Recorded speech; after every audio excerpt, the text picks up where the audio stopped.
ایک سوال ہے جو برِ صغیر میں پچھلے 75 سال سے بھی زیادہ عرصے سے گونج رہا ہے۔ جی آخر ایسی کیا وجہ ہے کہ دو ممالک جن کی تاریخ، ثقافت، یہاں تک کہ آپ دیکھیں خاندانی رشتے بھی سانجھے ہیں، وہ ایک نہ ختم ہونے والے تنازع میں پھنسے ہوئے ہیں؟ بالکل آج ہم سٹینلی والپرٹ کی مشہور کتاب کی روشنی میں اسی سوال کے یوں سمجھیں کچھ جواب تلاش کرنے کی کوشش کریں گے۔ جی، اور یہ کوشش بہت اہم ہے۔ تو ہم اس کہانی کو 1947 سے شروع کریں گے جب اس تنازع کی جڑیں پڑی۔ ہم دیکھیں گے کہ کیسے جنگوں، سیاسی چالوں اور ایٹمی ہتھیاروں کی دوڑ نے اس خطے کو آج اس مقام پر پہنچا دیا ہے۔ صحیح۔ ہمارا مقصد یہ سمجھنا ہے کہ تاریخ کے وہ کون سے موڑ تھے جہاں شاید کوئی اور راستہ بھی ممکن تھا۔ بالکل، اور یہ کوئی الزام تراشی کی نشست نہیں ہے۔ نہیں، ہرگز نہیں۔ والپرٹ کا کام ہمیں ایک غیر جانبدارانہ تجزیہ فراہم کرتا ہے۔ ہم صرف ان تاریخی قوتوں کو سمجھنے کی کوشش کریں گے جنہوں نے ہندوستان اور پاکستان کی تقدیر کو تشکیل دیا، اور یہ دیکھیں گے کہ واقعات ویسے کیوں ہوئے جیسے وہ ہوئے۔ اچھا، تو پھر شروع کرتے ہیں 1947 سے۔ برطانوی راج ختم ہو رہا ہے، لیکن آزادی کی خوشی کے ساتھ تقسیم کا غم بھی ہے۔ جی، والپرٹ کے مطابق آخری وائس رائے لارڈ ماؤنٹ بیٹن نے اس پورے عمل میں بہت زیادہ جلد بازی سے کام لیا۔ بہت زیادہ۔ سوال یہ ہے کہ اتنی جلدی کیا تھی؟ کیا یہ واضح نہیں تھا کہ اس سے حالات بے قابو ہو جائیں گے؟ یہی تو سب سے بڑا سوال ہے۔ والپرٹ کے تجزیے کے مطابق ماؤنٹ بیٹن کا ایک ذاتی عزم تھا اچھا، کہ وہ تاریخ میں ہندوستان کا مسئلہ حل کرنے والے کے طور پر یاد رکھے جائیں، تو وہ ڈیڈ لائن پر زیادہ توجہ دے رہے تھے، نتائج پر کم۔ مطلب ایک ذاتی میراث بنانے کی کوشش تھی۔ عزت پر رفتار کو ترجیح دی، جس کا نتیجہ بہت ہی خوفناک افراتفری کی شکل میں نکلا۔ اور اسی جلد بازی کا ایک نتیجہ وہ تھا جسے والپرٹ ایک سیاہ مذاق سے تشبیہ دیتے ہیں۔ جی، لاکھوں لوگوں کی قسمت کا فیصلہ کرنے والی لکیر کھینچنے کے لیے کسے چنا گیا؟ ایک ایسے شخص کو جو کبھی ہندوستان آیا ہی نہیں تھا۔ بالکل، سیرل ریڈکلف، ایک برطانوی وکیل، کسی جغرافیہ دان یا ماہر عمرانیات کو نہیں، ایک وکیل کو۔ یہی تو، اور کلیدی نکتہ صرف یہ نہیں کہ عمل جلد بازی میں کیا گیا، بلکہ یہ ہے کہ نوآبادیاتی ذہنیت کی جو لا علمی ہے، جو لا تعلقی ہے، وہ براہ راست اس قتل عام کا سبب بنی۔ یعنی انہیں اندازہ ہی نہیں تھا کہ وہ زمین پر کیا کر رہے ہیں۔ بالکل، صرف چند ہفتوں میں پنجاب اور بنگال کے نقشے پر ایک لکیر کھینچ دی گئی۔ اس لکیر نے گاؤں کو گاؤں سے، کھیت کو کسان سے، اور خاندانوں کو ایک دوسرے سے جدا کر دیا۔ اور اعداد و شمار تو ہوش اڑا دینے والے ہیں۔ 1 کروڑ لوگ بے گھر اور تقریباً 10 لاکھ کے قریب مارے گئے۔ یہ انسانی تاریخ کی سب سے بڑی ہجرتوں میں سے ایک تھی۔ لیکن یہ نفرت اچانک تو پیدا نہیں ہوئی۔ جی، وہ بتاتے ہیں کہ 19ویں اور 20ویں صدی میں جیسے جیسے سیاسی شعور بڑھا، دونوں قوموں میں اپنی الگ شناخت کا احساس بھی گہرا ہوتا گیا۔ اور اسی احساس نے پھر سیاسی شکل اختیار کی۔ ہاں، بالکل۔ ایک طرف کانگریس کا سیکولر اور متحدہ ہندوستان کا نظریہ تھا، جس کی قیادت نہرو کر رہے تھے، اور دوسری طرف جناح کا 2 قومی نظریہ تھا، جو اس بات پر مبنی تھا کہ ہندو اور مسلمان 2 الگ قومیں ہیں جن کا ایک ساتھ رہنا ممکن نہیں ہے۔ اور 1940 کی قرارداد لاہور اسی نظریے کا عملی مطالبہ تھی۔ جی، یہ 2 بالکل مختلف منزلیں تھیں، اور راستہ ایک ہی تھا، تو ٹکراؤ تو ہونا ہی تھا۔ اور جیسے ہی یہ 2 الگ ملک بنے، اس ٹکراؤ کا مرکز بن گئی کشمیر کی ریاست۔ کشمیر یہ ایک عجیب صورتحال تھی۔ مہاراجہ ہندو، آبادی کی اکثریت مسلمان، وہ کس طرف جاتے؟ مہاراجہ ہری سنگھ فیصلہ نہیں کر پا رہے تھے۔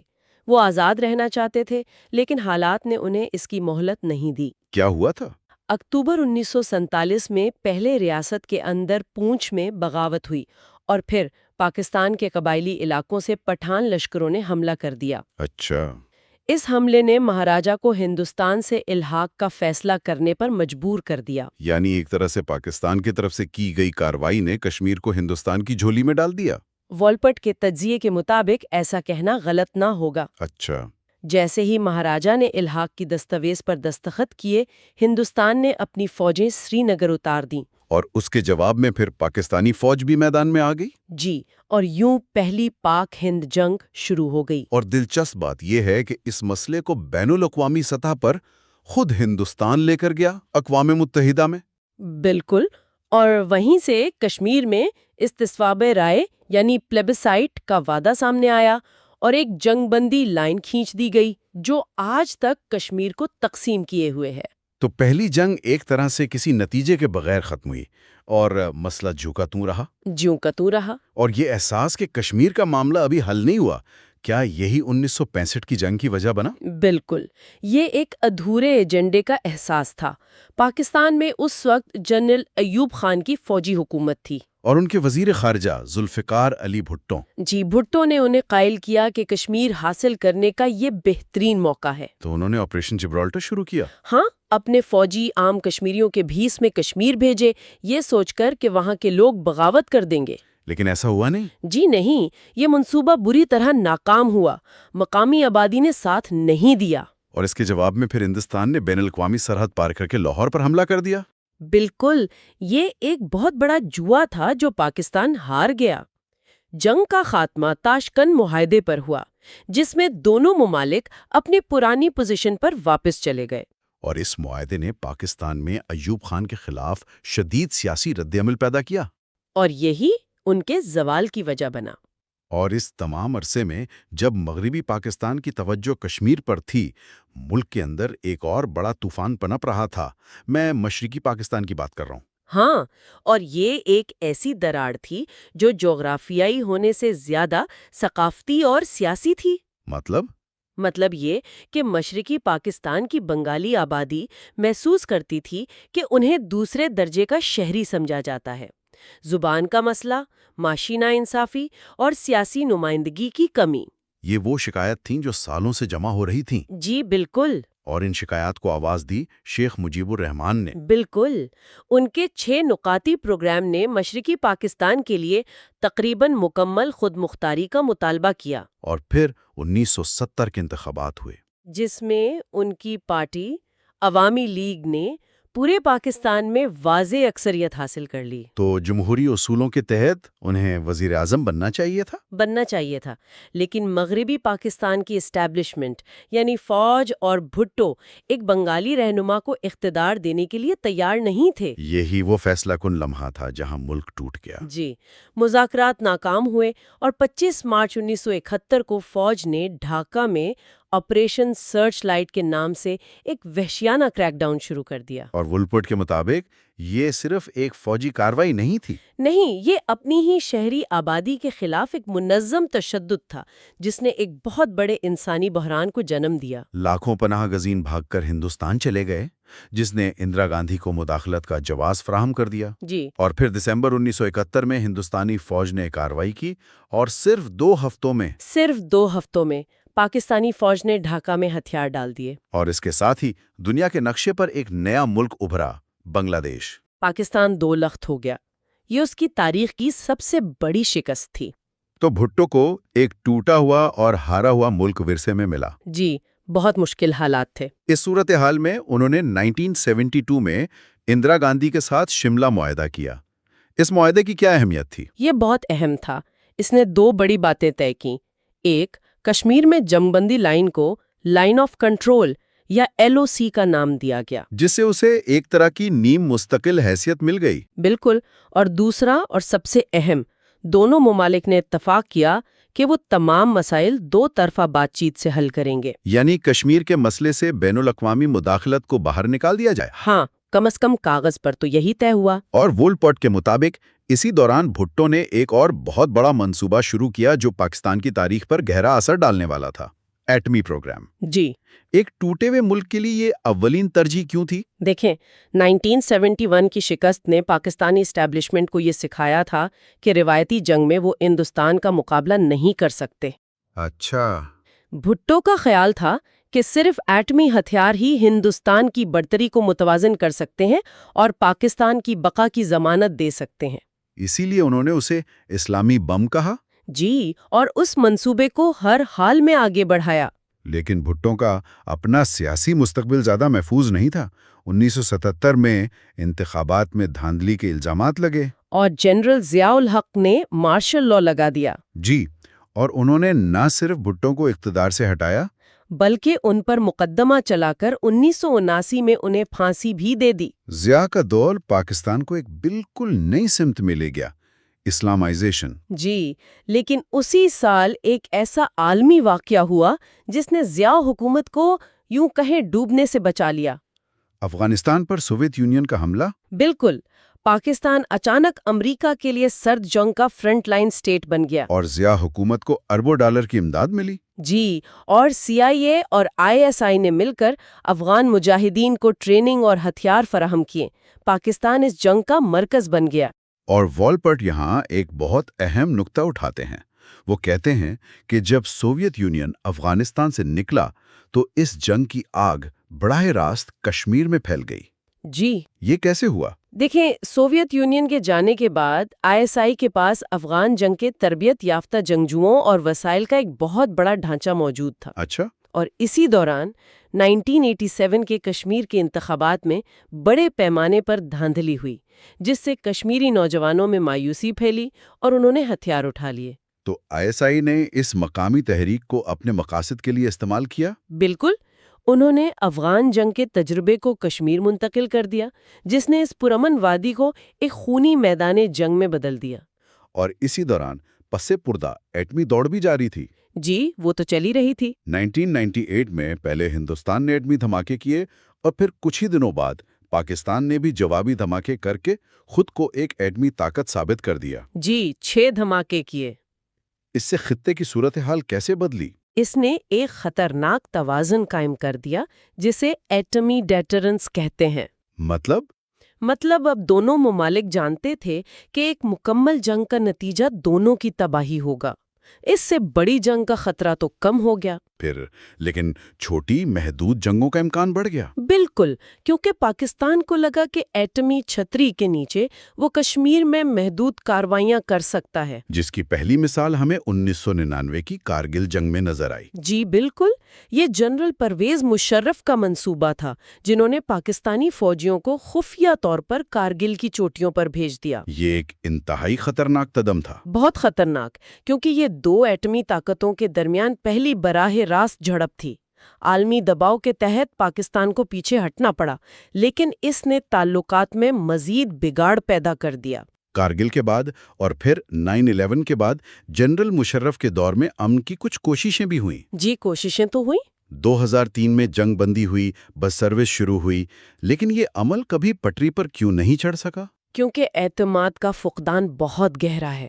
اچھا۔ جب بھی مذاکرات میں کوئی پیش رفت ہوتی، کوئی نہ کوئی بڑا دہشت گرد حملہ، جیسے 2008 کے ممبئی حملے، سب کچھ تباہ کر دیتا۔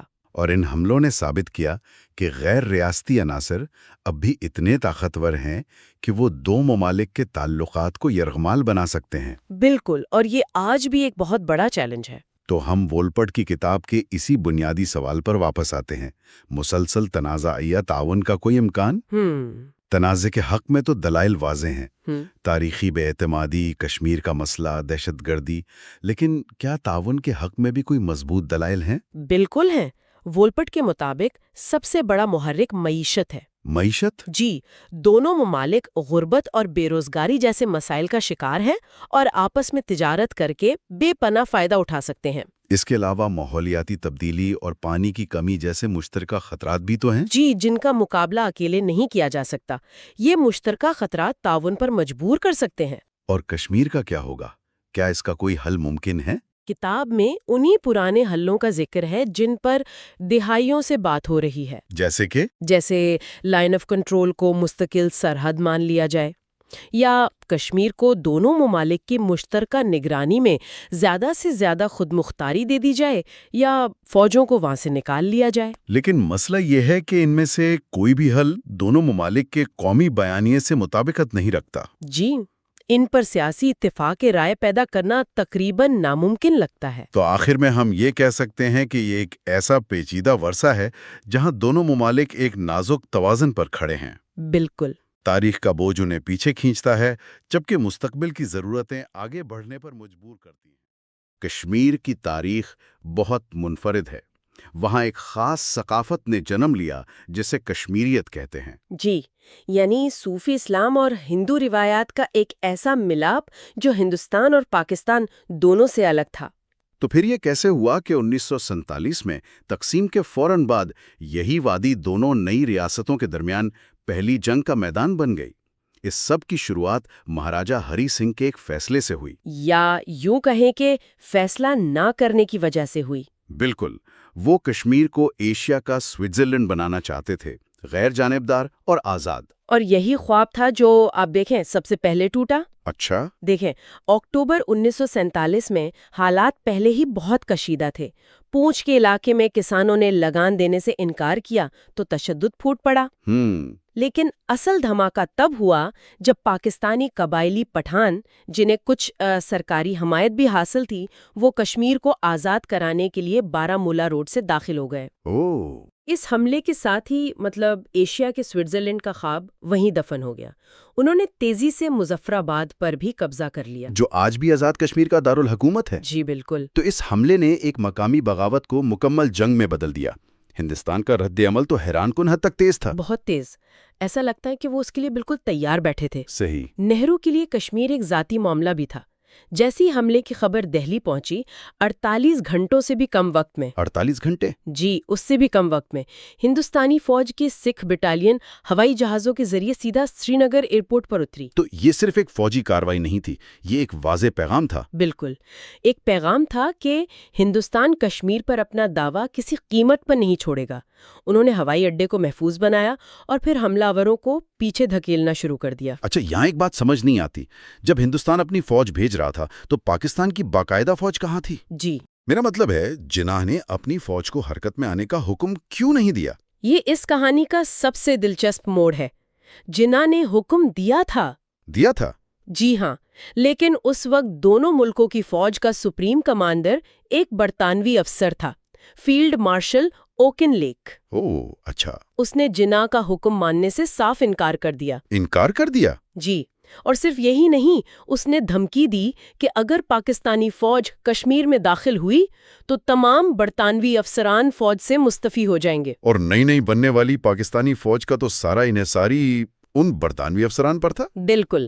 اس لیے جناح کو مجبوراً پیچھے ہٹنا پڑا۔ تو جب میدان جنگ میں بات نہیں بنی تو لڑائی سفارتی محاذ پر شروع ہو گئی۔ جی، جنوری 1948 میں ہندوستان اس معاملے کو سیدھا اقوام متحدہ لے گیا۔ سلامتی کونسل میں؟ جی، سلامتی کونسل میں، اور پاکستان پر جارحیت کا الزام لگایا۔ تو پاکستان کا کیا جواب تھا؟ پاکستان نے کہا کہ یہ ہندو مسلم فسادات کا ہی ایک تسلسل ہے، اور مطالبہ کیا کہ کشمیریوں کو غیر جانبدارانہ رائے شماری کے ذریعے اپنے مستقبل کا فیصلہ کرنے کا حق دیا جائے۔ اور یہاں ایک ایسا سفارتی جال بنا جو آج تک قائم ہے۔ بالکل۔ جال کیسا؟ بظاہر تو دونوں فریق رائے شماری پر متفق نظر آتے تھے۔ بظاہر ہی تھے۔ دیکھیے، ہندوستان نے شرط رکھی کہ پاکستان پہلے اپنی تمام فوجیں اور قبائلیوں کو کشمیر سے نکالے۔ ٹھیک ہے۔ اور پاکستان نے کہا کہ وہ ایسا تبھی کرے گا جب ہندوستان بھی اپنی فوج کا بڑا حصہ وادی سے ہٹا لے۔ یعنی ایک ایسا تعطل جو شاید کبھی ٹوٹنے کے لیے بنا ہی نہیں تھا۔ جی، دونوں جانتے تھے کہ دوسرا فریق یہ شرط کبھی نہیں مانے گا۔ تو رائے شماری کا وعدہ ایک ایسا سیاسی ہتھیار بن گیا جو کبھی استعمال ہی نہیں ہونا تھا۔ تو اس سب کا نتیجہ کیا نکلا؟ 1 جنوری 1949 کو جنگ بندی تو ہو گئی، لیکن دشمنی ختم نہیں ہوئی۔ ختم نہیں ہوئی، بلکہ اور گہری ہو گئی۔ اس جنگ نے دونوں ملکوں کے موقف کو پتھر پر لکیر کی طرح پکا کر دیا۔ اور اسی دوران پاکستان کے اندر ایک بہت بڑی تبدیلی آئی۔ 1951 میں وزیر اعظم لیاقت علی خان کو قتل کر دیا گیا، جی، جس کے بعد ملک کا سب سے طاقتور ادارہ فوج بن کر ابھرا۔ اچھا۔ اور اس فوج کا یہ پختہ یقین تھا کہ ہندوستان کشمیر کبھی نہیں چھوڑے گا، چاہے رائے شماری کا نتیجہ کچھ بھی آئے۔ اور اسی سوچ نے مستقبل کی جنگوں کی بنیاد رکھی۔ بالکل۔ ہندوستان اور پاکستان کا جو تنازع ہے وہ اکثر ہمیں جنگوں اور سرحدوں کی کہانی لگتا ہے۔ جی، لیکن کیا ہو اگر یہ کوئی حادثہ نہ ہو، بلکہ 1947 میں ان ملکوں کی تخلیق کے عمل میں ہی کوئی بنیادی خامی رہ گئی ہو؟ بالکل، آپ نے بہت اہم نقطہ اٹھایا ہے۔ لارڈ ماؤنٹ بیٹن آخر اتنی جلدی میں کیوں تھے؟ انہوں نے آزادی کا ٹائم ٹیبل جون 1948 سے کم کر کے اگست 1947 پر کیوں کر دیا؟ مطلب تقریباً 1 سال پہلے۔ وجہ بڑی سادہ بھی تھی اور خوفناک بھی۔ ماؤنٹ بیٹن ہندوستان کی پیچیدگیوں سے آپ کہیں کہ ناواقف تھے۔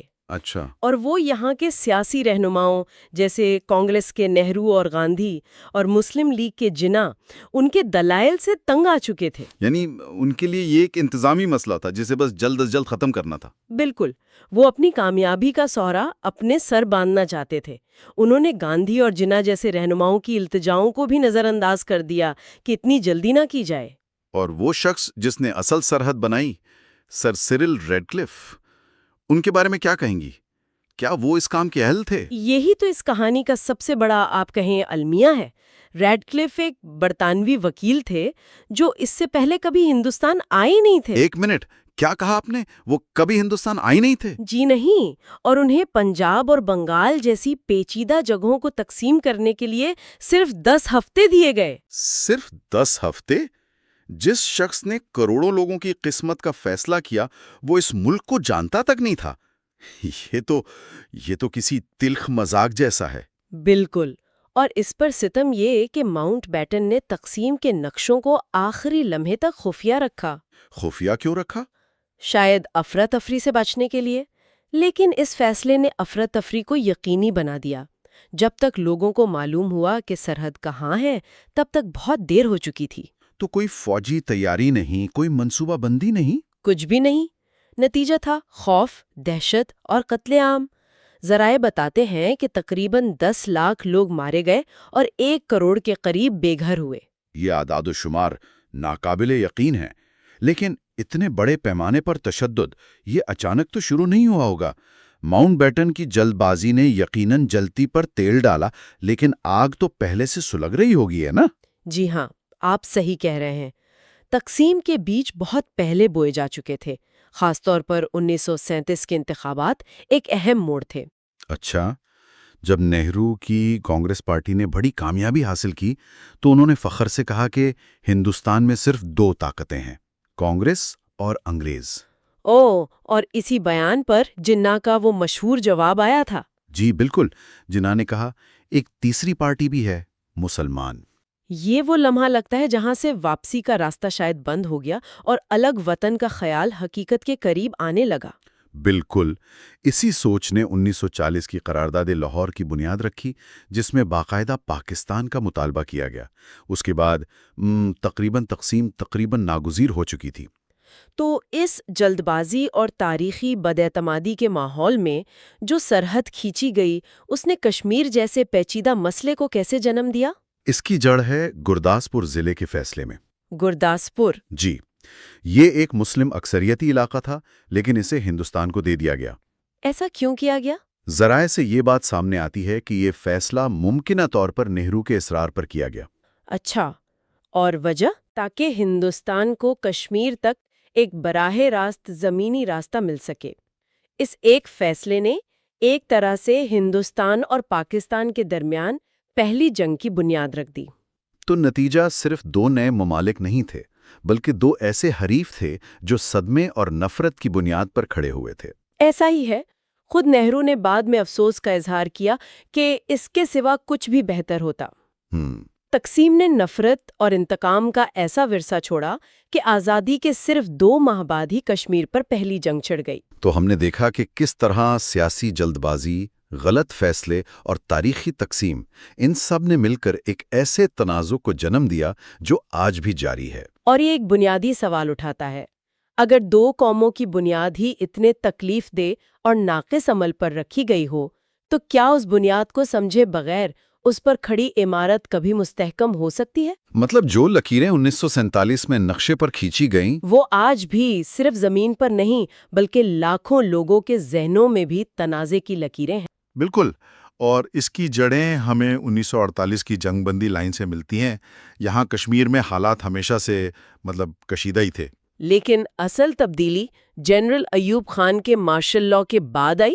جی، ایک تو وہ، اور دوسرا ان کے نوجوان وزیر خارجہ ذوالفقار علی بھٹو نے پاکستان کی خارجہ پالیسی کا رخ چین کی طرف موڑا۔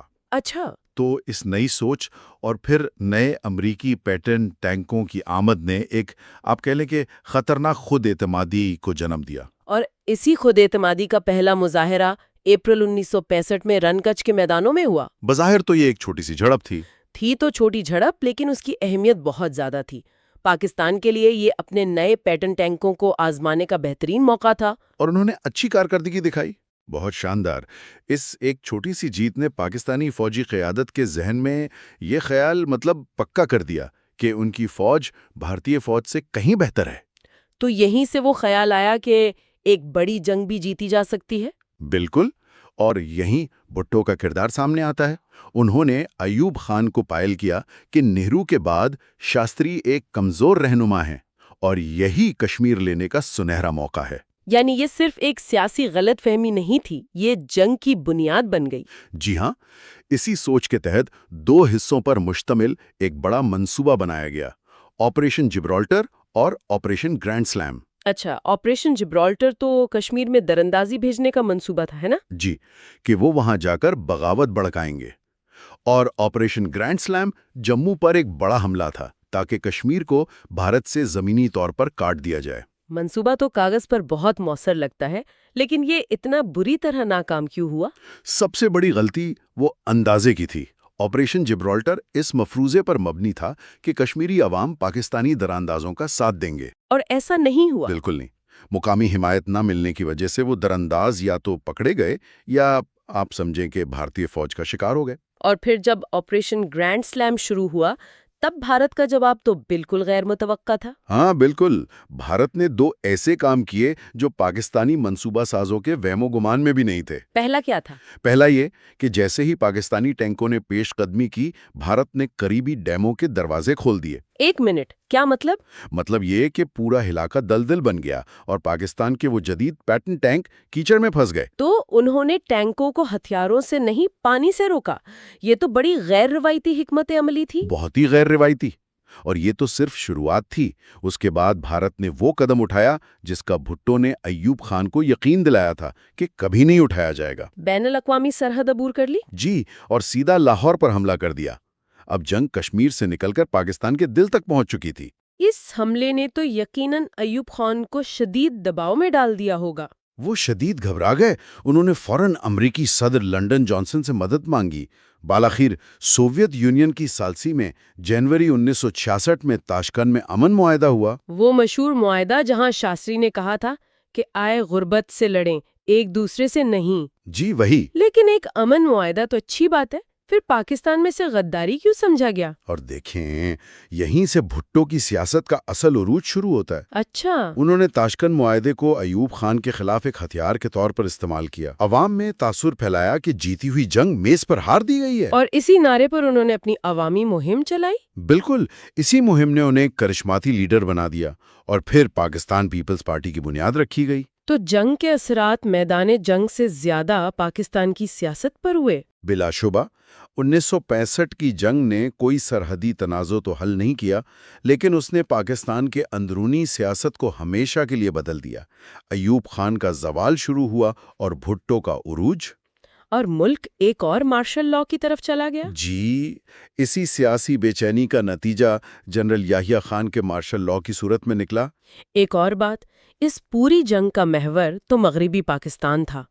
اس کا مشرقی پاکستان پر کیا اثر پڑا؟ بہت گہرا اثر پڑا۔ مشرقی پاکستان کے بنگالی عوام نے یہ محسوس کیا کہ ان کے دفاع پر کوئی توجہ ہی نہیں دی گئی۔ ان میں بیگانگی کا احساس بہت شدید ہو گیا۔ اور یہی احساس آگے چل کر 1971 کی جنگ کی ایک وجہ بنا۔ ایک بہت بڑی وجہ بنا۔ تو یہ سوچنے کی بات ہے کہ کیسے ایک فوجی مہم جوئی کی ناکامی اور ایک امن معاہدہ جسے غداری سمجھا گیا، اس نے خطے کو ایک اور اس سے بھی زیادہ بڑی اور فیصلہ کن جنگ کی راہ پر ڈال دیا۔ بالکل۔ آپ سوچیں، ایک ملک کے 2 حصے ہیں، مشرقی اور مغربی پاکستان، اور ان کے بیچ میں 1000 میل کا ہندوستان۔ جی، 1000 میل کا فاصلہ۔ تو یہ صرف جغرافیائی دوری نہیں تھی، یہ وقت کے ساتھ ایک گہری سیاسی اور کہہ لیں ثقافتی خلیج بن گئی۔ اور یہ خلیج صرف فاصلے کی نہیں تھی، اس کی جڑیں اصل میں معاشی ناانصافی میں تھی۔ مشرقی پاکستان کی آبادی زیادہ تھی، وہ ملک کی برآمدات کا بڑا حصہ پیدا کرتے تھے، لیکن سیاسی اور فوجی طاقت کا مرکز ہمیشہ مغربی پاکستان رہا۔ بالکل، بنگالی زبان اور ثقافت کو بھی وہ مقام نہیں دیا گیا جس کی وہ حقدار تھی۔ تو یہ جو احساس محرومی تھا، یہ کئی سالوں سے پنپ رہا تھا، اور 1970 کے انتخابات نے اس لاوے کو گویا سطح پر لا کھڑا کیا۔ اچھا، تو 1970 کے انتخابات اس کہانی کا اہم موڑ ہے۔ ان انتخابات میں ہوا کیا تھا؟ دیکھیں، شیخ مجیب الرحمان کی جو عوامی لیگ تھی، جی، اس نے مشرقی پاکستان میں تقریباً تمام یہ تھے۔ یعنی ان کے لیے یہ ایک انتظامی مسئلہ تھا جسے بس جلد از جلد ختم کرنا تھا۔ بالکل، وہ اپنی کامیابی کا سہرا اپنے سر باندھنا چاہتے تھے۔ انہوں نے گاندھی اور جناح جیسے رہنماؤں کی التجاؤں کو بھی نظر انداز کر دیا کہ اتنی جلدی نہ کی جائے۔ اور وہ شخص جس نے اصل سرحد بنائی، سر سرل ریڈکلف، ان کے بارے میں کیا کہیں گی؟ کیا وہ اس کام کے اہل تھے؟ یہی تو اس کہانی کا سب سے بڑا آپ کہیں المیہ ہے۔ ریڈکلف ایک برطانوی وکیل تھے جو اس سے پہلے کبھی ہندوستان آئے نہیں تھے۔ ایک منٹ، کیا کہا آپ نے؟ وہ کبھی ہندوستان آئے نہیں تھے؟ جی نہیں، اور انہیں پنجاب اور بنگال جیسی پیچیدہ جگہوں کو تقسیم کرنے کے لیے صرف 10 ہفتے دیے گئے۔ صرف 10 ہفتے؟ جس شخص نے کروڑوں لوگوں کی قسمت کا فیصلہ کیا وہ اس ملک کو جانتا تک نہیں تھا۔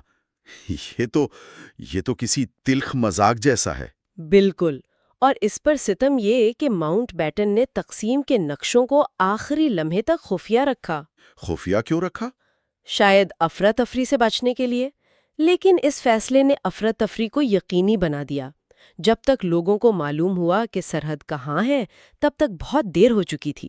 تو کوئی فوجی تیاری نہیں، کوئی منصوبہ بندی نہیں؟ کچھ بھی نہیں۔ نتیجہ تھا خوف، دہشت اور قتل عام۔ ذرائع بتاتے ہیں کہ تقریباً 10 لاکھ لوگ مارے گئے اور 1 کروڑ کے قریب بے گھر ہوئے۔ یہ اعداد و شمار ناقابل یقین ہیں، لیکن اتنے بڑے پیمانے پر تشدد یہ اچانک تو شروع نہیں ہوا ہوگا۔ ماؤنٹ بیٹن کی جلد بازی نے یقیناً جلتی پر تیل ڈالا، لیکن آگ تو پہلے سے سلگ رہی ہوگی، ہے نا؟ جی ہاں، آپ صحیح کہہ رہے ہیں۔ تقسیم کے بیج بہت پہلے بوئے جا چکے تھے۔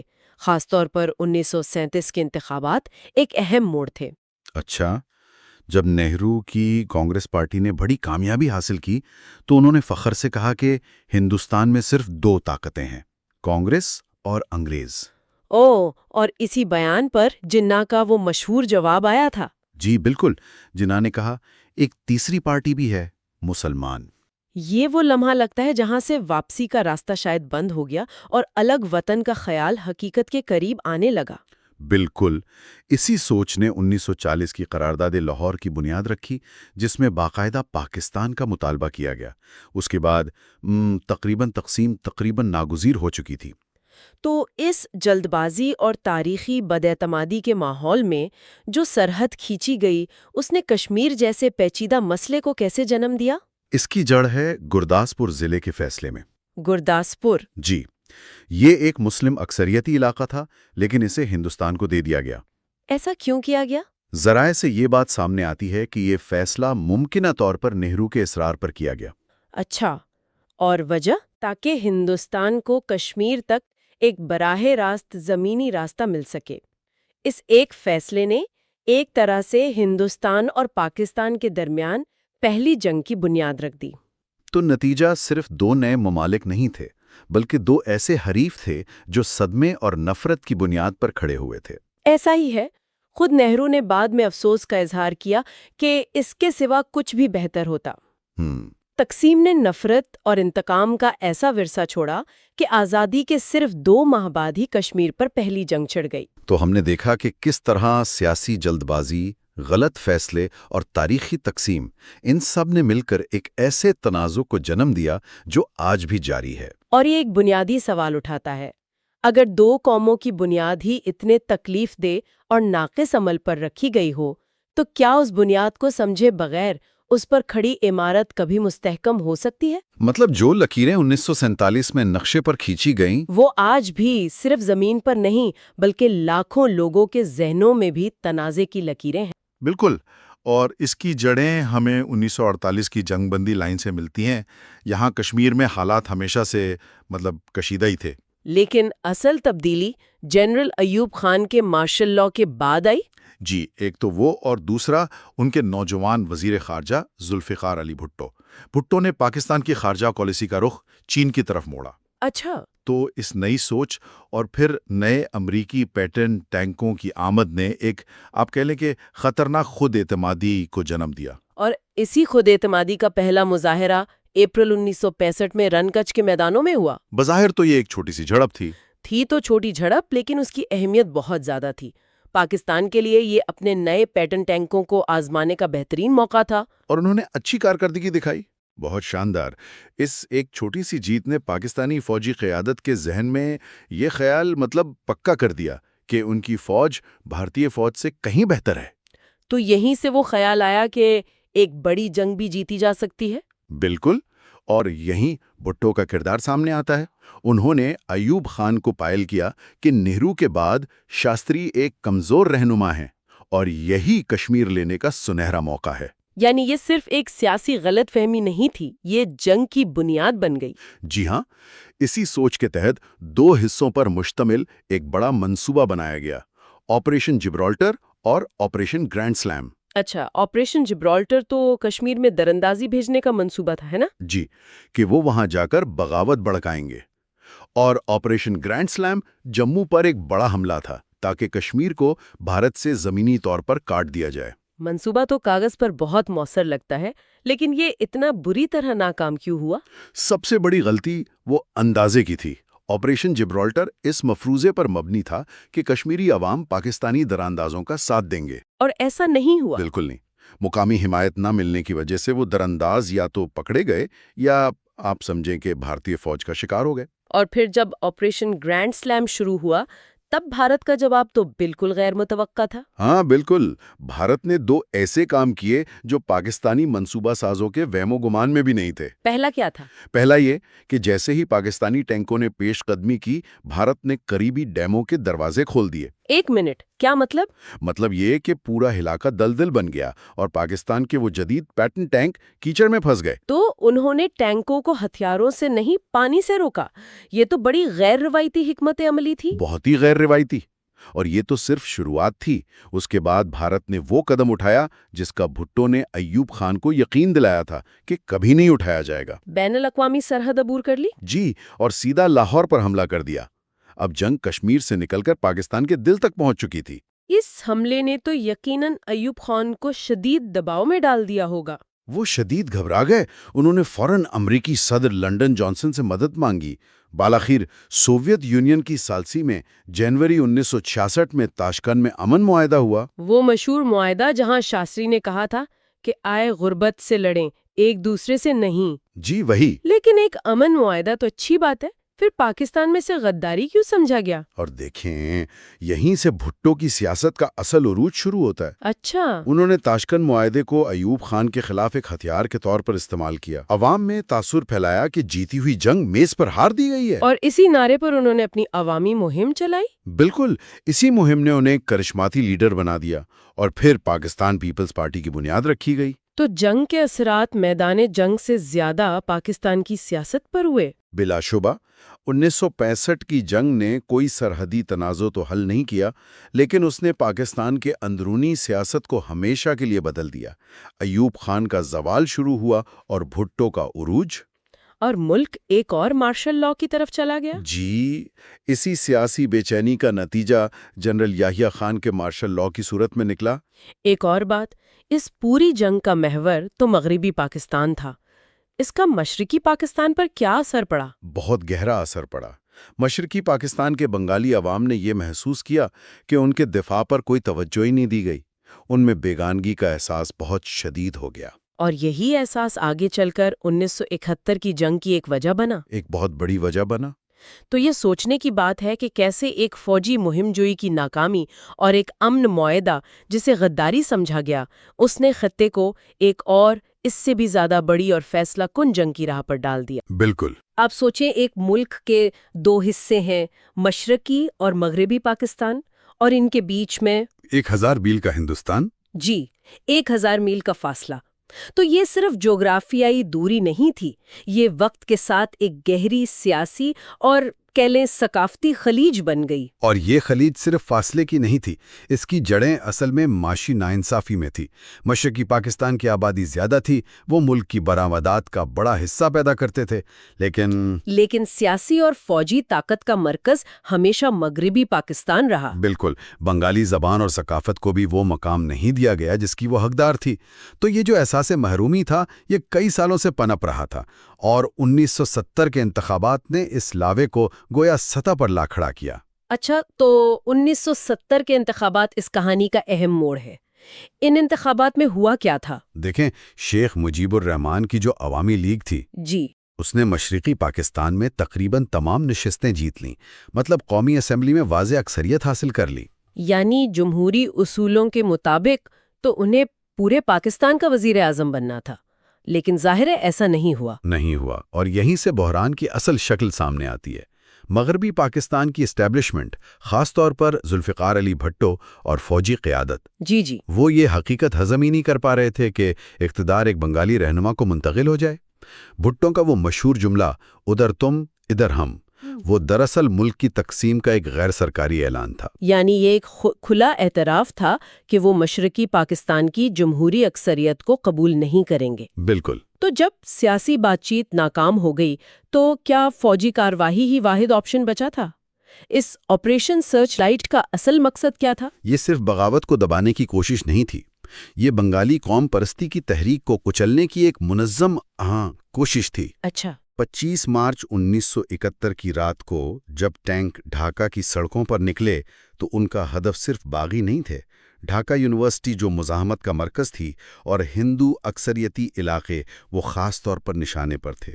پیغام واضح تھا کہ سیاسی خود مختاری کے ہر مطالبے کو طاقت سے ختم کیا جائے گا۔ جی، اور اسی فوجی کریک ڈاؤن نے ایک بہت بڑے انسانی بحران کو جنم دیا۔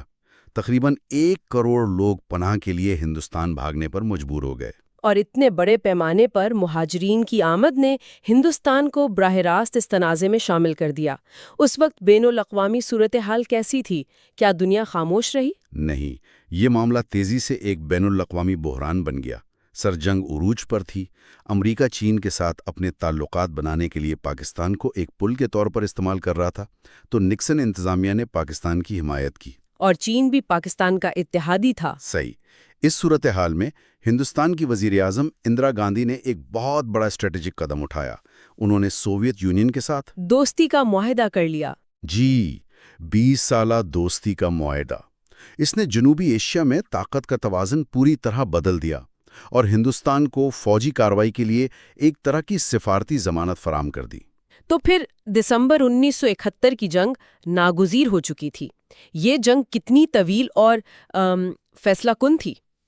یہ جنگ بہت مختصر لیکن انتہائی فیصلہ کن تھی۔ ہندوستانی فوج نے تینوں اطراف سے مشرقی پاکستان پر حملہ کیا اور صرف 13 دن کے اندر ڈھاکہ کو گھیرے میں لے لیا۔ 13 دن میں؟ جی، 16 دسمبر 1971 کو پاکستانی فوج کے 93,000 سپاہیوں نے ڈھاکہ میں ہتھیار ڈال دیے۔ یہ صرف ایک فوجی شکست نہیں تھی، یہ ایک بہت بڑا نفسیاتی دھچکا بھی ہوگا۔ بہت بڑا۔ کسی بھی فوج کے لیے اتنی بڑی تعداد میں جنگی قیدی بننا ایک تاریخی ذلت سمجھی جاتی ہے۔ تو اس شکست کے پاکستان پر کیا اثرات مرتب ہوئے؟ مطلب ایک ملک کا اپنی نصف سے زیادہ آبادی کھو دینا، یہ کیسا تجربہ تھا؟ دیکھیں، یہ پاکستان کے لیے ایک وجودی بحران تھا۔ یہ صرف فوجی شکست نہیں تھی، یہ اس دو قومی نظریے کی بھی ایک طرح سے شکست تھی جس پر ملک کی بنیاد رکھی گئی تھی۔ جی، پاکستان میں ایک بہت مضبوط رہنما بنا دیا اور بنگلہ دیش ایک نئی حقیقت کے طور پر دنیا کے نقشے پر ابھرا۔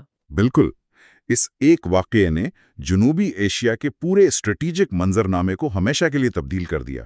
تو آخر میں یہ صرف زمین کا ایک ٹکڑا کھونے کی بات نہیں تھی، اس واقعے نے پاکستان کے قومی تشخص اور اس کی مستقبل کی سمت کو گہرائی سے متاثر کیا۔ یہاں ایک سوال یہ پیدا ہوتا ہے کہ اس ٹوٹنے کے صدمے نے پاکستان کی خارجہ پالیسی اور قومی سلامتی کے نظریات کو کس طرح تشکیل دیا، خاص طور پر اس سوچ کو کہ ملک کے وجود کو ہر قیمت پر محفوظ رکھنا ہے، چاہے اس کی کوئی بھی قیمت چکانی پڑے۔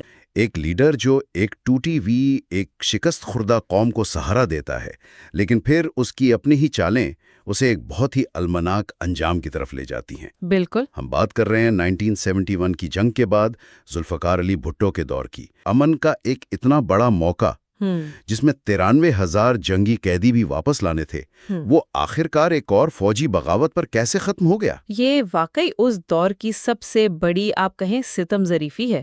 بھٹو نے کوشش کی، ایک ہاری ہوئی قوم کا حوصلہ بحال کرنے کی کوشش کی، جی، لیکن ان کے اپنے اقدامات نے شاید نادانستہ طور پر ایک ایسے مستقبل کی بنیاد رکھ دی جس کا انہوں نے خود بھی تصور نہیں کیا ہوگا۔ تو آئیے کہانی کے پہلے باب سے شروع کرتے ہیں، شملہ سربراہی اجلاس۔ جی، جون 1972 بھٹو اپنی بیٹی بے نظیر کے ساتھ اندرا گاندھی سے ملنے جاتے ہیں۔ اور آپ سوچیں اس وقت ماحول میں کیسی کشیدگی ہوگی۔ بالکل۔ بھٹو بہت حقیقت پسند تھے۔ وہ جانتے تھے کہ پاکستان ایک کمزور پوزیشن سے مذاکرات کر رہا ہے۔ اچھا، اسی لیے انہوں نے اقوام متحدہ کی بجائے دو طرفہ بات چیت پہ اتفاق کیا جو بھارت ہمیشہ سے چاہتا تھا۔ اور سب سے اہم تبدیلی کشمیر پر ہوئی، ہے نا؟ جی، سب سے اہم، جنگ بندی لائن کا نام بدل کر لائن آف کنٹرول رکھ دیا گیا۔ اور یہ صرف نام کی تبدیلی تو نہیں تھی، اس کے پیچھے ایک گہرا سفارتی مطلب تھا۔ نہیں، بالکل نہیں، یہ بہت بڑی تبدیلی تھی۔ اس نے مسئلہ کشمیر کو یوں سمجھے کہ اقوام متحدہ کے دائرے سے نکال کر ایک دو طرفہ معاملہ بنا دیا۔ جو بھارت کی دہائیوں پرانی خواہش تھی۔ بالکل، پاکستان میں اس پر بہت شور مچا۔ بھٹو پر الزام لگا کہ انہوں نے کشمیر کا سودا کر دیا۔ لیکن اس کے بدلے میں انہیں ملا کیا؟ اس کے بدلے میں بھٹو نے بھارت سے 5000 مربع میل کا علاقہ واپس لیا اور اپنے تمام 93,000 جنگی قیدی بھی۔ یہ ایک بہت بڑی کامیابی تھی۔ آپ کیا بتاتا ہے؟ یہ ظاہر کرتا ہے کہ وہ پاکستان کی طاقت اور وقار ہر قیمت پر بحال کرنا چاہتے تھے۔ اچھا، شملہ کے فوراً بعد انہوں نے پاکستان کے ایٹمی پروگرام کی بنیاد رکھی۔ ان کا وہ مشہور جملہ تھا کہ ہم گھاس کھا لیں گے، بھوکے رہیں گے، لیکن اپنا بم ضرور حاصل کریں گے۔ اور اسی دوران ڈاکٹر A.Q. خان؟ جی، اسی دوران ڈاکٹر A.Q. خان نے ہالینڈ سے وہ یورینیم افزودگی کے منصوبے حاصل کیے اور بھٹو نے اسے اسلامی بم کا نام دے کر مسلم دنیا میں حمایت حاصل کرنے کی بھی کوشش کی۔ اور اسی اسلامی دنیا کی قیادت کا خواب انہیں لاہور لے آیا۔ جی، لاہور میں ایک بہت بڑی اسلامی کانفرنس کی۔ اس وقت تو وہ اپنے اقتدار کے عروج پر تھے۔ ایسا لگتا تھا کہ انہیں کوئی ہٹا ہی نہیں سکتا۔ تو پھر کہانی میں ٹوسٹ کہاں سے آیا؟ ان کے اپنے تکبر سے اور ایک مہلک غلطی سے۔ بھٹو کو فوج پر کنٹرول رکھنے کا جنون تھا۔ اسی لیے انہوں نے 5 سینئر جنرلوں کو نظر انداز کیا اور ایک جونیئر، بظاہر بہت سادہ اور مذہبی جنرل ضیاء الحق کو فوج کا سربراہ بنا دیا۔ بھٹو کا خیال تھا کہ ضیاء جیسا جی حضوری کرنے والا شخص ہمیشہ ان کا وفادار رہے گا۔ اور یہی وہ انتخاب تھا جس نے سب کچھ بدل دیا۔ پھر 1977 کے انتخابات آ گئے۔ جی، بھٹو وہ الیکشن جیتنا چاہتے تھے، لیکن ان کی پارٹی نے بڑے پیمانے پر دھاندلی کی، جس کے نتیجے میں ملک بھر میں شدید احتجاج شروع ہو گئے۔ بالکل، اور ملک کا پورا نظام مفلوج ہو گیا۔ جب حالات قابو سے باہر ہو گئے تو بھٹو نے اپنے ہی چنے ہوئے جنرل ضیاء سے امن و امان بحال کرنے کو کہا۔ یہ کتنی عجیب بات ہے، جس فوج کو بچانے کے لیے بھٹو نے اتنا کچھ کیا، اسے دوبارہ کھڑا کیا، آخر میں اسی فوج نے انہیں ختم کر دیا۔ یہی تاریخ کا المیہ ہے۔ ضیاء نے اسی موقع کا فائدہ اٹھایا، 5 جولائی 1977 کو مارشل لاء لگایا، اقتدار پر قبضہ کیا اور بھٹو کو گرفتار کر لیا۔ اور پھر ان پر وہ مقدمہ چلایا گیا۔ جی، ایک سیاسی مخالف کے قتل کا مقدمہ، اور دنیا بھر کی اپیلوں کے باوجود 4 اپریل 1979 کو انہیں پھانسی دے دی گئی۔ تو اس سب کا کیا مطلب نکلتا ہے؟ کیا یہ دور ہمیں یہ بتاتا ہے کہ بین الاقوامی امن معاہدے بھی بے معنی ہو جاتے ہیں جب ملک کا اندرونی سیاسی ڈھانچہ کمزور ہو؟ بالکل، اور اس نے پاکستان میں فوج کے کردار کو ہمیشہ کے لیے بدل دیا۔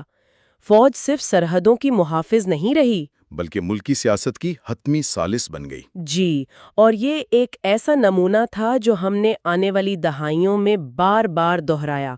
اس کے اثرات آج بھی محسوس کیے جا سکتے ہیں۔ یہاں ایک سوچنے کی بات یہ ہے، اگر بھٹو کی حکومت اپنی تمام تر خامیوں کے باوجود اس فوجی بغاوت کا شکار نہ ہوتی تو آج جنوبی ایشیا کا سیاسی منظرنامہ کتنا مختلف ہو سکتا تھا۔ بالکل، اور یہ صرف ہندوستان اور پاکستان کی دشمنی کی کہانی نہیں ہے، بلکہ دیکھیں یہ اس بات کا جائزہ ہے کہ عالمی سیاست کے فیصلے کس طرح پورے خطے پر دہائیوں تک اثر انداز ہوتے ہیں۔ تو پھر وہیں سے شروع کرتے ہیں جہاں سے یہ سب شروع ہوا۔ 1979 سوویت یونین افغانستان میں داخل ہوتا ہے۔ وولپٹ نے لکھا ہے کہ یہ جنرل ضیاء الحق کے لیے ایک تحفے کی طرح تھا۔ یہ کیسے ممکن ہے؟ جی، یہ ایک بہت ہی اہم نقطہ ہے۔ اس وقت ضیاء کی حکومت کافی غیر مقبول تھی، لیکن جیسے ہی سوویت ٹینک کابل پہنچے، پاکستان اچانک سرد جنگ کا مرکز بن گیا۔ اچھا، مطلب وہ امریکہ کے لیے اہم ہو گئے؟ بہت زیادہ اہم۔ وہ فرنٹ لائن اسٹیٹ بن گئے۔ صدر ریگن نے $10 ارب کی امداد بھیجی اور ساتھ میں جدید ہتھیار بھی، جس نے نہ صرف ضیاء کی حکومت کو بچا لیا بلکہ پاکستانی فوج کو ایک نئی طاقت دے دی۔ اور ان ہتھیاروں میں وہ مشہور اسٹنگر میزائل بھی تھے، ہے نا؟ وہ کوئی معمولی چیز تو نہیں تھے؟ بالکل نہیں۔ اسٹنگر میزائل تو گیم چینجر تھے۔ پہلی بار ایسا ہوا کہ زمین پر ایک جنگجو اپنے کندھے سے میزائل فائر کر کے ایک مہنگا سوویت ہیلی کاپٹر گرا سکتا تھا۔ اس نے جنگ کی نفسیات ہی بدل دی۔ صحیح، لیکن اس کی ایک قیمت بھی تو ہوگی؟ بہت بڑی قیمت۔ یہی ٹیکنالوجی بعد میں دوسرے گروہوں کے لیے ایک ماڈل بن گئی کہ بڑی طاقتوں کو کیسے چیلنج کیا جا سکتا ہے۔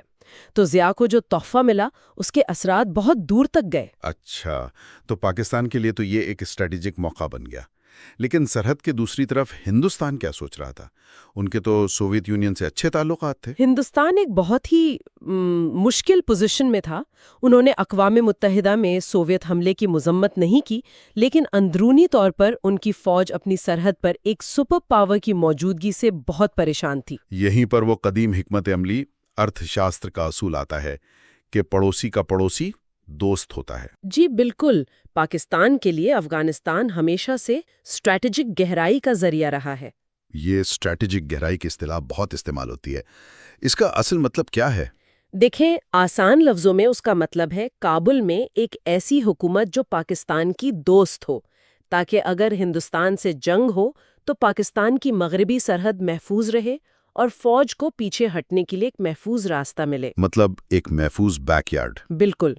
سوویت حملے نے پاکستان کو یہ مقصد حاصل کرنے کا ایک سنہری موقع فراہم کیا۔ تو ایک طرف ہندوستان سفارتی کشمکش میں تھا اور دوسری طرف پاکستان امریکی پیسے اور سعودی نظریے کی مدد سے مجاہدین کی ایک فوج تیار کر رہا تھا۔ یہیں سے کہانی ایک نیا اور خطرناک موڑ لیتی ہے۔ پاکستان کی ISI نے ہزاروں مجاہدین کو تربیت دی۔ ان میں صرف افغان نہیں تھے بلکہ اسامہ بن لادن جیسے عرب جنگجو بھی شامل تھے۔ اور اس وقت کسی کو اندازہ تھا کہ یہ پالیسی بعد میں خود ان کے گلے پڑ سکتی ہے؟ شاید کچھ لوگوں کو ہو، لیکن اس وقت جیت کی دھن میں سب کچھ نظر انداز کر دیا گیا۔ یہ ایک طرح سے پنڈورا کا باکس کھولنے جیسا تھا۔ سوویت فوجوں کے جانے کے بعد ان تربیت یافتہ جنگجوؤں کا کیا کرنا ہے، اس کا کوئی منصوبہ نہیں تھا۔ تو ان کا رخ کشمیر کی طرف موڑ دیا گیا؟ جی، ان میں سے بہت سے جنگجوؤں کو کشمیر بھیج دیا گیا، جس سے وہاں کی شورش کو ایک نئی اور مہلک توانائی ملی۔ یعنی افغانستان میں سرد جنگ کا خاتمہ براہ راست کشمیر میں ایک نئے اور زیادہ شدید تنازع کا آغاز بن گیا۔ بالکل۔ اور کہانی یہاں ختم نہیں ہوئی۔ سوویت یونین کے جانے کے بعد افغانستان خانہ جنگی کا شکار ہو گیا۔ اسی افراتفری میں سے طالبان ایک نئی طاقت بن کر ابھرے۔ اور پاکستان نے طالبان کی حمایت کی اپنی اسٹریٹجک گہرائی کو برقرار رکھنے کے لیے۔ درست۔ اس کے جواب میں ہندوستان نے طالبان مخالف شمالی اتحاد کی حمایت شروع کر دی۔ تو افغانستان ایک طرح سے ہندوستان اور پاکستان کے لیے پراکسی جنگ کا ایک نیا میدان بن گیا۔ تو اگر ہم اس سب کو سمیٹیں، ایک واقعہ یعنی سوویت حملہ واقعات کی ایک زنجیر شروع کرتا ہے۔ ضیاء حکومت کا بچنا، پاکستان کا جدید ہتھیاروں سے لیس ہونا، اور پھر ایسے جنگجوؤں کا ابھرنا جنہوں نے کشمیر کے تنازع کو ہمیشہ کے لیے بدل دیا۔ اور سب سے بڑی ستم ظریفی یہ ہے کہ پاکستان نے افغانستان میں جس اسٹریٹجک گہرائی کو حاصل کرنے کی کوشش کی، اس کی قیمت خود پاکستان کو اندرونی عدم استحکام اور انتہا پسندی کی صورت میں چکانی پڑی۔ جس گہرائی کی تلاش باہر کی جا رہی تھی، اس نے ملک کے اندر ایک بہت گہری کھائی پیدا کر دی۔ ایک ایسا دور تھا جب لڑائی میدان جنگ سے نکل کر کشمیر کی گلیوں اور پہاڑوں میں آپ کہہ سکتی ہیں منتقل ہو گئی تھی۔ اچھا۔ وولپرٹ کے مطابق سوویت یونین کے افغانستان سے نکلنے کے بعد پاکستان کی ISI نے اپنی توجہ کشمیر پر مرکوز کر دی، لیکن اس کہانی کا ایک دوسرا رخ بھی ہے جو وادی کے اندر پنپ رہا تھا۔ تو کیا یہ کہنا ٹھیک ہوگا کہ یہ باب دراصل دو الگ الگ کہانیوں کو جوڑتا ہے؟ ہاں، کہہ سکتے ہیں۔ ایک کشمیر کے اندر بڑھتا ہوا غصہ اور دوسرا سرحد پار سے ہونے والی مداخلت؟ بالکل، اور یہ دونوں کہانیاں ایک دوسرے سے بہت گہرائی سے جڑی ہوئی ہیں۔ اگر ایک نہ ہوتی تو شاید دوسری بھی اس طرح سامنے نہ آتی۔ تو آئیے پہلے اندرونی کہانی کی بات کرتے ہیں۔ کتاب کے مطابق اس بے چینی کی جڑیں کہاں تھیں؟ مطلب یہ غصہ آخر شروع کہاں سے ہوا؟ دیکھیں، اس کی بنیاد تو کئی سالوں سے رکھی جا رہی تھی۔ اندرا گاندھی کے دور سے ہی کشمیر کی جو خصوصی حیثیت تھی اسے کم کرنے اور اختیارات نئی دہلی منتقل کرنے کی کوششیں ہو رہی تھیں۔ یعنی مرکزیت پسندی بڑھ رہی تھی۔ جی، پھر گورنر جگموہن کی سخت پالیسیوں نے نوجوانوں کو اور بھی الگ تھلگ کر دیا۔ انہیں لگا کہ مطلب ہمارا تو یہاں کوئی ہے ہی نہیں، سیاسی طور پر انہیں جیسے دیوار سے لگایا جا رہا تھا۔ تو یہ سیاسی جبر اور سختی جب بڑھتی گئی تو کیا کوئی ایک ایسا لمحہ آیا، کوئی ٹپنگ پوائنٹ، جب حالات بالکل ہی قابو سے باہر ہو گئے؟ وہ لمحہ تھا 1987 کا الیکشن۔ اچھا۔ کتاب بتاتی ہے کہ اس الیکشن میں بڑے پیمانے پر دھاندلی کے الزامات لگے۔ بہت سے کشمیری نوجوانوں کے لیے یہ آخری امید کا ٹوٹنا تھا۔ مطلب بیلٹ باکس پر سے اعتماد اڑ گیا؟ بالکل، انہیں لگا کہ اگر ووٹ کے ذریعے تبدیلی نہیں آ سکتی تو شاید بندوق ہی واحد راستہ ہے۔ اسی مایوسی سے جموں و کشمیر لبریشن فرنٹ یعنی JKLF جیسی تنظیموں کو نئی زندگی ملی۔ اچھا، تو جب کشمیر کے اندر یہ سب حالات بن رہے تھے تو کیا سرحد پار سے بھی اس آگ کو ہوا دی جا رہی تھی؟ ISI کا کردار یہاں کیسے سامنے آتا ہے؟ والپرٹ کے مطابق ISI نے اس موقع کو ضائع نہیں ہونے دیا۔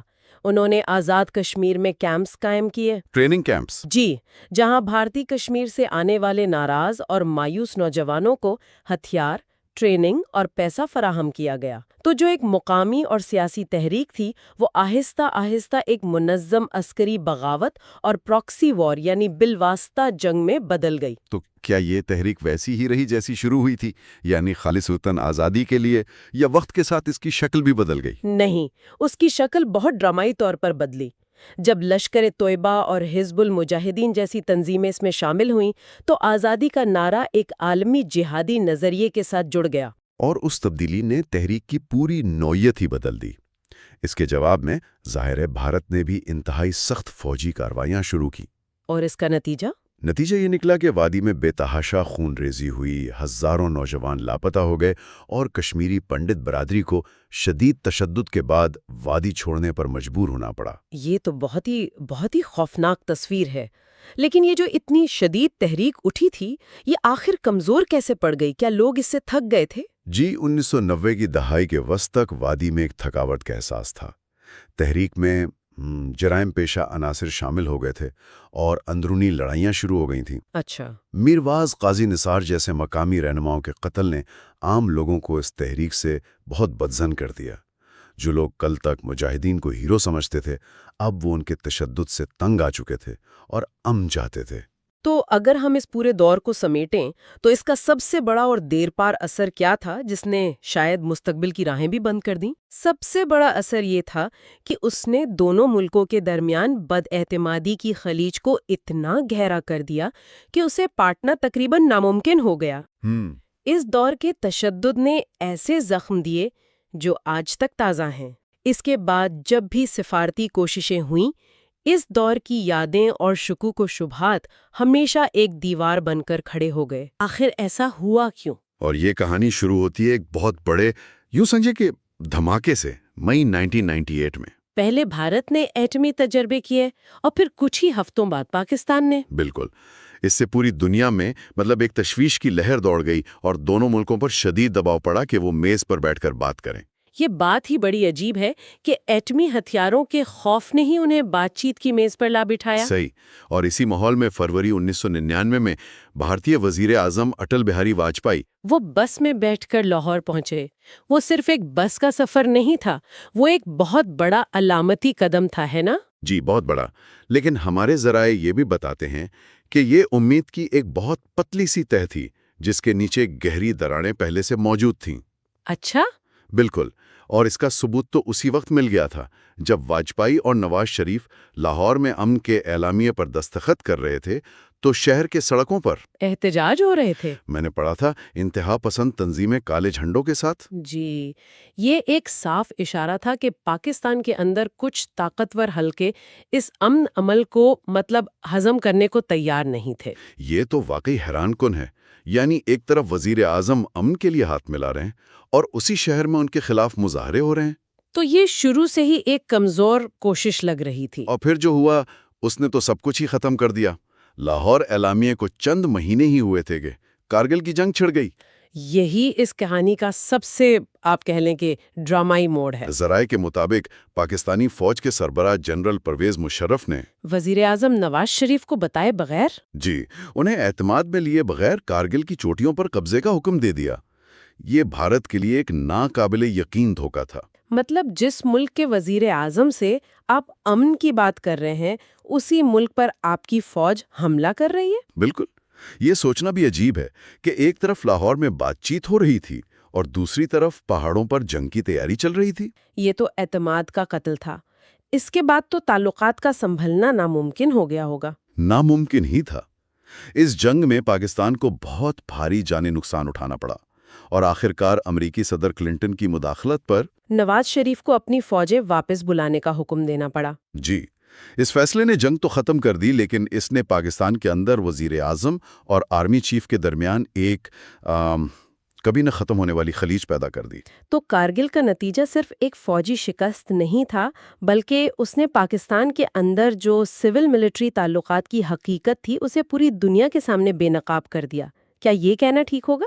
یہ بالکل درست تجزیہ ہے، اور اسی اندرونی کشمکش کا نتیجہ اکتوبر 1999 میں نکلا، جب جنرل مشرف نے نواز شریف کی حکومت کا تختہ الٹ دیا اور اقتدار پر قبضہ کر لیا۔ یہ واقعہ دونوں ملکوں کے راستے یوں سمجھیں کہ ہمیشہ کے لیے الگ کر دیتا ہے۔ ایک طرف بھارت میں جمہوریت مضبوط ہو رہی تھی اور دوسری طرف پاکستان ایک بار پھر فوجی آمریت کے دور میں داخل ہو رہا تھا۔ بالکل، تو مشرف کے آنے سے پاکستان میں ایک نئی حقیقت قائم ہوئی جس کا اثر ہمیں جلد ہی نظر آیا۔ جب بات چیت کے بجائے تناؤ ایک بار پھر عروج پر پہنچ گیا اور پھر دسمبر 2001 میں بھارتی پارلیمنٹ پر حملہ ہو گیا۔ اس حملے کے بعد تو دونوں ایٹمی طاقتیں تقریباً 6 مہینوں تک جنگ کے دہانے پر کھڑی رہیں۔ ایک انتہائی خطرناک صورتحال تھی۔ اور یہ بحران ٹلا کیسے پھر؟ آخرکار عالمی دباؤ اور ممکنہ اقتصادی تباہی کے خوف سے۔ لیکن اس نے یہ ثابت کر دیا کہ دوستی کی تمام کوششوں کے باوجود حالات کتنے نازک ہو چکے تھے۔ تو آج کے ذرائع کو اگر ہم ملا کر دیکھیں تو تصویر بالکل صاف ہو جاتی ہے۔ 1990 کی دہائی کے آخر میں امن کی کوششیں اس لیے ناکام نہیں ہوئیں کہ رہنما نہیں چاہتے تھے، بلکہ اس لیے کہ گہرے ساختی مسائل، خاص طور پر پاکستانی فوج کا سیاسی کردار اور دونوں طرف شدید عدم اعتماد، ہر کوشش پر حاوی ہو گئے۔ صحیح۔ اور یہ ہمیں ایک بہت گہرے سوال پر سوچنے پر مجبور کرتا ہے۔ خود جنرل مشرف نے بعد میں اپنی یادداشتوں میں ایک بڑی دلچسپ بات لکھی۔ اچھا، وہ کیا؟ انہوں نے لکھا کہ جب آپ اپنے مقصد کے لیے مذہبی جوش و جذبے والے لوگوں کو استعمال کرتے ہیں تو یہ بھی سوچنا چاہیے کہ کہیں وہ آپ کو اپنے مقصد کے لیے استعمال تو نہیں کر رہے۔ واہ، یہ تو بہت گہری بات ہے۔ جی، اور یہ سوچنے پر مجبور کرتی ہے کہ کیا دو رہنماؤں کے درمیان روایتی سفارت کاری کبھی پائیدار امن لا سکتی ہے، جبکہ نظام کے اندر ایسی طاقتور قوتیں موجود ہوں جو اس پورے عمل کو ناکام بنانے پر تلی ہوں۔ مجھے ایک بات ہمیشہ بہت عجیب لگتی ہے۔ 2003 سے 2005 کے بیچ میں بھارت اور پاکستان میں امن کی ایک بڑی اچھی لہر چلی تھی۔ جی، وہ line of control per fire بندی ہوئی تھی۔ بالکل، اور پھر وہ مشہور امن بس بھی شروع ہوئی جو سری نگر کو مظفر آباد سے جوڑ رہی تھی۔ ماحول بہت مثبت تھا۔ ہاں، پھر اچانک یہ سب کچھ غلط کیسے ہو گیا؟ اصل میں رکاوٹ کہاں آئی؟ وہ منظر تو مجھے آج بھی یاد ہیں جب ٹی وی پر بچھڑے ہوئے خاندانوں کو نصف صدی بعد روتے ہوئے ایک دوسرے سے ملتے دیکھا تو لگا جیسے تاریخ کا پہیہ آخرکار صحیح سمت میں گھوم رہا ہے۔ صحیح۔ لیکن شاید یہی سب سے بڑا المیہ ہے کہ جو چنگاری اتنی روشن تھی وہ اتنی جلدی بجھ گئی۔ بالکل۔ تو آئیے اسی کو ذرا سمجھنے کی کوشش کرتے ہیں۔ سب سے پہلی اور شاید سب سے بڑی وجہ یہ تھی کہ امن کی بات چیت کے ساتھ ساتھ تشدد بھی چل رہا تھا۔ ہاں، یہ سب سے بڑا مسئلہ تھا۔ ایک طرف تو مذاکرات کی میز سج رہی تھی اور دوسری طرف آپ دیکھیں لشکر طیبہ جیسی تنظیمیں بھارت میں حملے کر رہی تھیں۔ نقصان دہ تھے کیونکہ یہ امن کی کوششوں کے بالکل آپ کہہ لیں متوازی چل رہے تھے۔ صحیح۔ اس سے بھارت میں یہ تاثر پختہ ہوتا گیا کہ شاید پاکستان کی ریاست کے اندر ہی کچھ عناصر ہیں جو امن نہیں چاہتے۔ اور یہاں ہمیں ایک اہم سبق ملتا ہے۔ دیکھیں، جب ریاست خود اندرونی بحرانوں میں گھری ہو تو وہ بیرونی محاذ پر پائیدار امن قائم کرنے کی صلاحیت کھو دیتی ہے۔ اچھا۔ پاکستان میں بھی یہی ہو رہا تھا۔ جنرل مشرف کی حکومت اپنے آخری دنوں میں کمزور پڑ رہی تھی۔ وہ چیف جسٹس کی برطرفی والا معاملہ؟ جی، چیف جسٹس کی برطرفی اور اس پر وکلاء کی تحریک نے پورے ملک کو ہلا کر رکھ دیا تھا۔ یعنی ایک طرف ریاست عسکریت پسندوں سے نمٹ رہی تھی اور دوسری طرف خود اپنے اندرونی سیاسی نظام سے بھی لڑ رہی تھی۔ بالکل۔ اور پھر بے نظیر بھٹو کی واپسی ہوئی، ان پر قاتلانہ حملہ، اور پھر 2007 میں ان کا قتل۔ اس واقعے نے تو ملک کو سیاسی طور پر تقریباً مفلوج ہی کر دیا تھا۔ جی، اس کے بعد زرداری اور نواز شریف کا اتحاد بنا، لیکن وہ بھی زیادہ دیر نہ چل سکا۔ ساری توانائی تو اندرونی لڑائیوں میں ہی خرچ ہو رہی تھی۔ یہ بات تو سمجھ میں آتی ہے۔ جب اسلام آباد میں سیاسی آگ لگی ہو تو کشمیر پر کون توجہ دے گا؟ اور اس کمزوری کا اثر سیکیورٹی پر بھی پڑا، بہت گہرا اثر پڑا۔ کیسے؟ ریاست کی گرفت کمزور ہوئی تو سوات جیسی وادی پر طالبان نے قبضہ کر لیا۔ پھر اسلام آباد کے میریٹ ہوٹل پر وہ خوفناک دھماکہ ہوا، اور لاہور میں سری لنکن کرکٹ ٹیم پر حملہ۔ اوہ ہاں۔ تو ان واقعات نے دنیا کو دکھایا کہ پاکستان کی توجہ اب بھارت سے ہٹ کر اپنے اندرونی دشمنوں پر مرکوز ہو چکی ہے۔ اور پھر ان سب کے بیچ نومبر 2008 میں ممبئی حملے ہوئے، جس نے شاید بچی کھچی امید کو بھی ختم کر دیا۔ جی، وہ امن عمل کے تابوت میں آخری کیل ثابت ہوئے۔ ان حملوں سے پہلے صدر زرداری اور بھارتی وزیر اعظم منموہن سنگھ کے درمیان کچھ اچھی بات چیت چل رہی تھی، لیکن ممبئی کے بعد سب ختم ہو گیا۔ بھارت کا رویہ بھی پھر بدل گیا ہوگا۔ بہت زیادہ۔ ان کا رویہ مذاکرات سے ہٹ کر صرف ایک مطالبے پر آ گیا کہ بھئی پہلے دہشت گردی ختم کرو، پھر بات ہوگی۔ اور یہ بھی نہیں بھولنا چاہیے کہ اسی دوران کشمیر کے اندر بھی حالات بدل رہے تھے، یعنی یہ مسئلہ صرف دو ممالک کے درمیان کا نہیں تھا۔ آپ نے بالکل صحیح نقطہ اٹھایا۔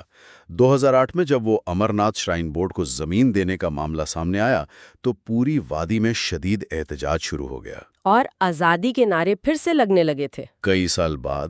جی، اس نے سب کو یاد دلایا کہ کشمیری عوام کی اپنی آمنگیں ہیں جنہیں نظر انداز کر کے کوئی حل نہیں نکل سکتا۔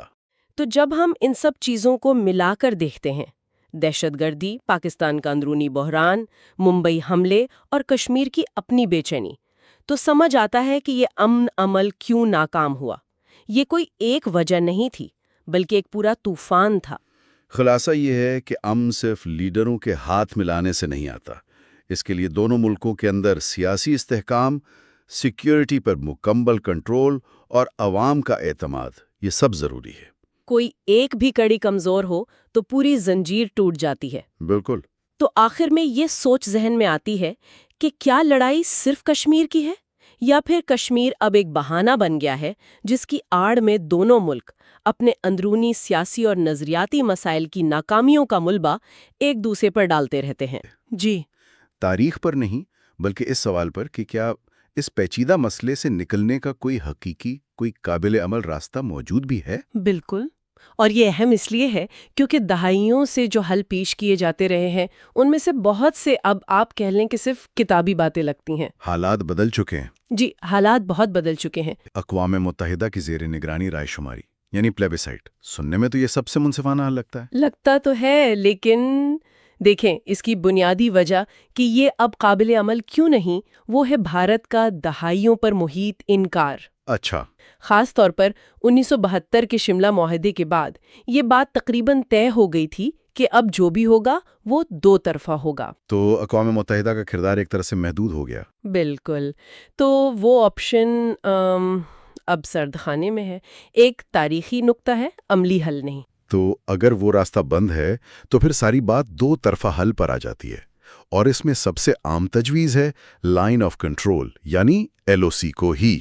مستقل بین الاقوامی سرحد مان لیا جائے۔ جی، مستقل سرحد، لیکن یہ جتنا سادہ لگتا ہے اتنا ہے نہیں، ہے نا؟ بالکل بھی نہیں۔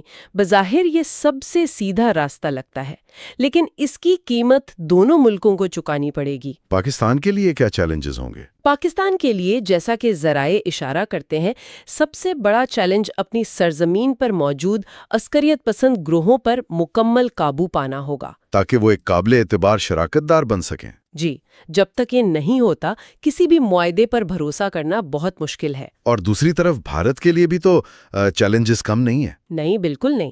ذرائع بتاتے ہیں کہ صرف فوج کم کرنا کافی نہیں ہوگا۔ بھارت کو کشمیری عوام کو حقیقی خود مختاری دینی ہوگی، انسانی حقوق کی خلاف ورزیوں کے الزامات کو سنجیدگی سے لینا ہوگا۔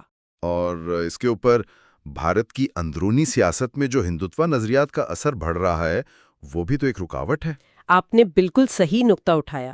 یہ صرف سرحد کا معاملہ نہیں، یہ دونوں ملکوں کے اندرونی سیاسی بیانیے کا بھی ایک بہت بڑا امتحان ہے۔ اسی تناظر میں ایک بہت ہی دلچسپ خیال سامنے آتا ہے، سرحدوں کو غیر متعلقہ بنا دینا۔ irrelevant۔ جی، irrelevant۔ یہ نقشے بدلنے کی بات نہیں ہے، یہ کچھ اور ہے۔